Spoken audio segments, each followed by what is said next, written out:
আমরা গতকালকে গজারি ইউনিয়নের প্রত্যেকটি ইউনিটে প্রোগ্রাম করেছি।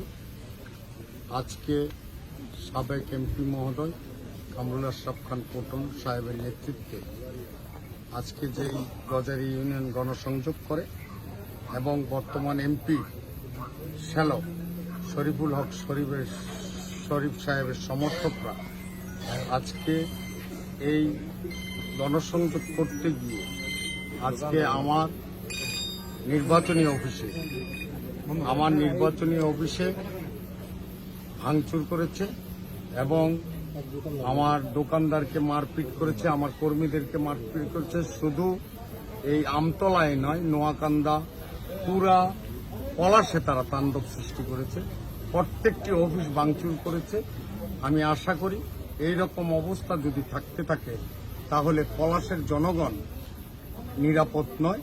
এবং আমাদের প্রিয় নেত্রী জননেত্রী শেখ হাসিনা যে নির্দেশ দিয়েছেন যে নির্বাচন সঠিক এবং সুন্দর হবে, কিন্তু এই আমাদের এমপি মহোদয়ের শ্যালক আজকেও এই তাণ্ডব চালিয়ে প্রমাণ করেছে যে তারা নিরপেক্ষ নির্বাচন চায় না। আমরা নিরপেক্ষ নির্বাচন চাই। আমরা পলাশের সকল আপামর জনসাধারণের ক্যান্ডিডেট হিসাবে যখন দেখছে আমাদের জয় সুনিশ্চিত, তখনই তারা সন্ত্রাস করে এই ভাঙচুর এবং সাধারণ জনগণকে ভয়ভীতি দেখাচ্ছে। আমি নরসিংদী জেলার আইন শৃঙ্খলা বাহিনীর কাছে অনুরোধ করব, আপনারা একটি সুন্দর নির্বাচন ঘটানোর জন্য আপনারা জনগণের নিরাপত্তার স্বার্থে এই ব্যবস্থাটি আপনারা দেখবেন। এবং আমি জননেত্রী শেখ হাসিনা এবং আমাদের আওয়ামী লীগের যারা কেন্দ্রীয় কমিটিতে আছেন তাদেরকে অনুরোধ করব যে যেই নির্দেশ নেত্রী দিয়েছে সেই নির্দেশ অমান্য করে কিভাবে সেই এমপি মহোদয়ের সেই শ্যালক এই ভাঙচুর এবং ত্রাসের সৃষ্টি করেছে আমার পুরাটাই উপজেলায়। আমি এটার সুষ্ঠু তদন্ত এবং বিচার আশা করি। আজকে যে ভাঙচুরটা করলো, মানে কি ধরনের হামলাটা হয়েছে এখানে, আর কয়জন নেতৃত্ব দিচ্ছে এই হামলায়?